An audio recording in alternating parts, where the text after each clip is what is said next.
Chief justice समेत Islamabad high court के 8 जजेस को पाउडर भरे धमकी अमेज खतूत मौसूल। खतूत रेशम एहलिया वकार हुसैन नामी खातून ने लिखा, चीफ जस्टिस आमिर फारूक की खतूत मिलने की तस्दीक। कहा, बुनियादी तौर पर हाईकोर्ट को थ्रेट किया गया है।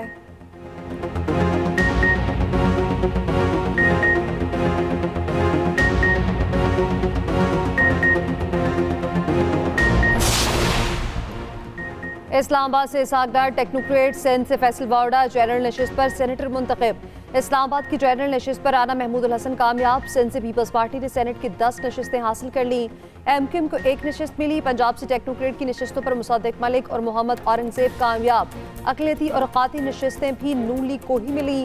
खैबर पख्तूनख्वा असम्बली में सेनेट इलेक्शन मुलतवी। मखसूस नशिस्तों पर हल्फबर्दारी तक इलेक्शन न कराने का हुक्म।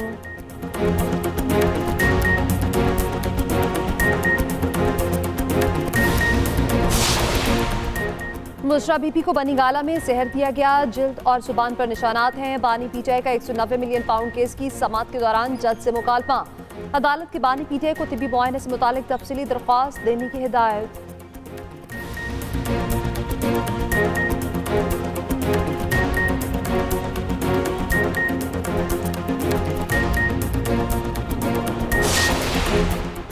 रहनुमा तहरीक इंसाफ उमर अयूब कौमी असम्बली में अपोजिशन लीडर मुकर्रर। नोटिफिकेशन जारी। कौमी असम्बली सेक्रेटेरिएट का आज़ाद अरकान को सुन्नी इत्तेहाद काउंसिल का रुकन मानने से इनकार।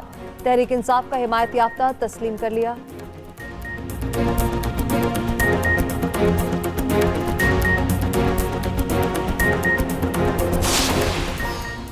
और पीटीआई का सियासी ग्रैंड अलायंस बनाने का फैसला। असद कैसर कहते हैं, जमात इस्लामी, एमडब्ल्यूएम, बलोचिस्तान नेशनल पार्टी, पश्तूनख्वा मिली अवामी पार्टी अलायंस में शामिल होगी।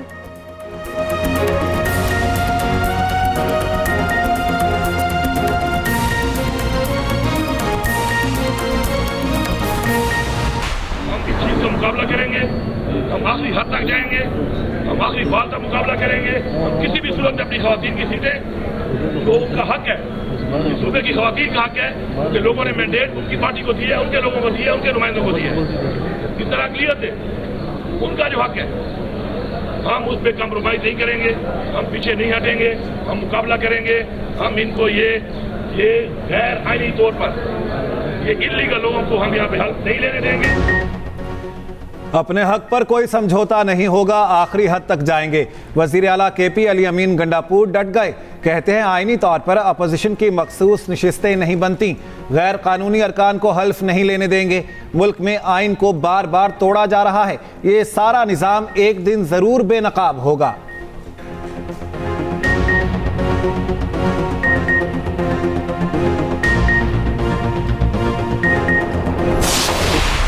स्पीकर के बजाय इमरान खान के टाइगर बन चुके हैं। टीम साहब भी टाइगर का किरदार अदा कर रहे हैं। तो आज बहुत बदकिस्मती है कि सूबे में इलेक्शन नहीं हो रहे, बावजूद इसके कि कोर्ट का डिसीजन है, बावजूद इसके कि इलेक्शन कमीशन का डिसीजन है क्लियर कट। ये लोग न कोर्ट्स को मानते हैं, न इलेक्शन कमीशन को मानते हैं, न कानून को मानते हैं, न आईन को मानते हैं। ये मानते हैं तो कैदी नंबर क्या है वो नाम मुझे याद नहीं है, उसके डायरेक्शन को मानते हैं।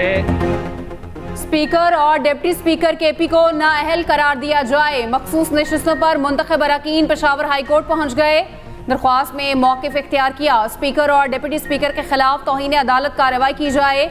दूसरी जानिब अपोजिशन लीडर इबादुल्ला कहते हैं, हुकूमत की हठधर्मी की वजह से सेनेट इलेक्शन नहीं हो सका।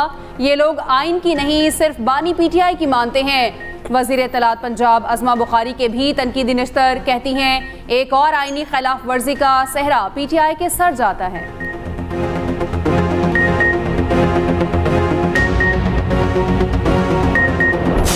केपी के इलेक्शन मुलतवी नहीं करने चाहिए। ये तो लीगल मसला है और हमने सुप्रीम कोर्ट में ऑलरेडी पिटीशन फाइल कर दी है। और हम समझते यही है कि आर्टिकल 51 के मुताबिक किसी भी पॉलिटिकल पार्टी को उसकी जीती हुई सीटों से ज़्यादा नहीं दे सकते आप।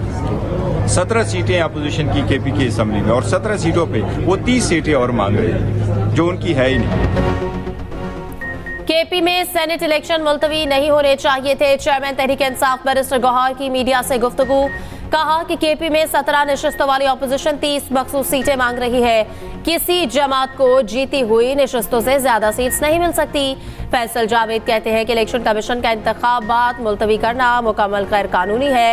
स्पीकर केपी असम्बली बाबर सलीम सवाती कहते हैं कि नजरसानी अपील पर पेशावर हाई कोर्ट जो फैसला देगी मंजूर होगा।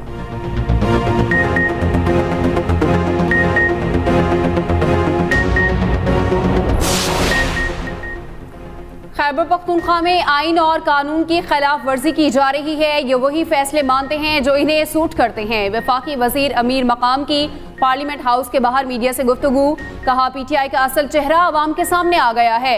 इलेक्शन कमीशन ने आइन के तहत केपी में सेनेट इलेक्शन मुलतवी किए।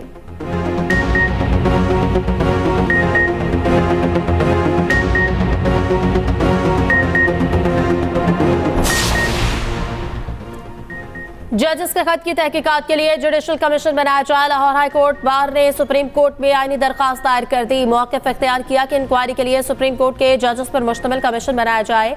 अदालती उमूर में मुदाखलत करने वालों को करार वाकई सजा दी जाए। आईनी दरख्वास्त रहनुमा तहरीक इंसाफ हामिद खान के जरिए दायर की गई।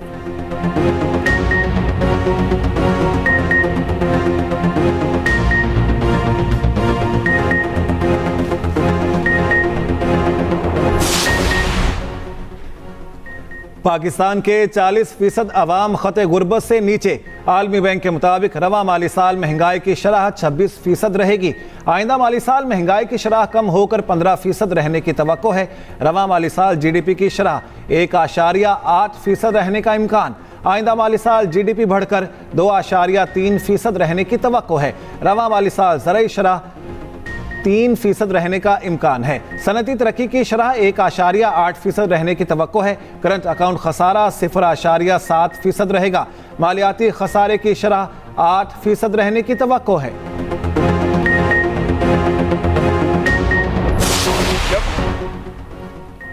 नया दौर, साफ सुथरा लाहौर। लाहौर की तामीर और तरक्की के प्लान की तकमील के लिए 3 माह की डेडलाइन।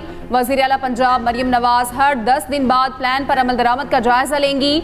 वज़ीर आला पंजाब ने गलियां पक्की करने और टफ टाइल लगाने की मंजूरी दे दी। लाहौर में 2,22,000 स्ट्रीट्स लाइट्स की बहाली का उसूली फैसला। तमाम वाटर फिल्ट्रेशन प्लांट फंक्शनल करने का हुक्म। मरियम नवाज ने कहा, हर गली मोहल्ले को साफ देखना चाहती हूँ।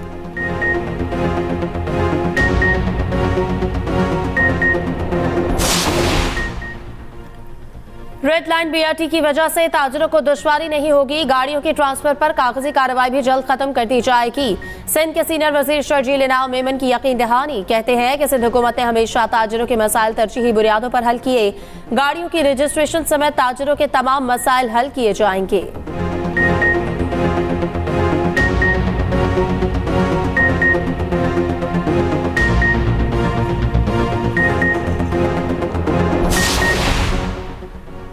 इस्लामाबाद हाई कोर्ट में साइफर केस में अपीलों पर समाअत।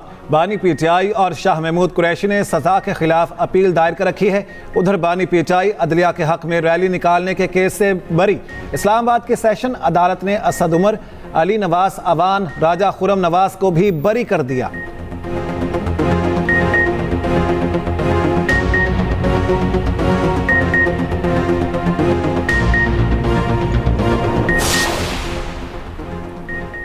सुप्रीम कोर्ट में सहाफियों को FIA नोटिस के खिलाफ दरख्वास्त पर समाअत। अदालत ने दरख्वास्त गुजारों को जाती हैसियत में तलब कर लिया।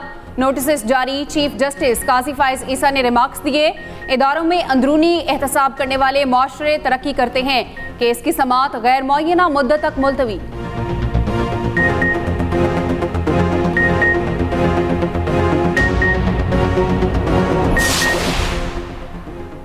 स्पीकर बलूचिस्तान असम्बली अब्दुल खालिक अचकज़ई की PB 51 से कामयाबी का नोटिफिकेशन मुअत्तल। इलेक्शन कमीशन का PP 51 के 12 पोलिंग सेशंस पर दोबारा वोटिंग का फैसला।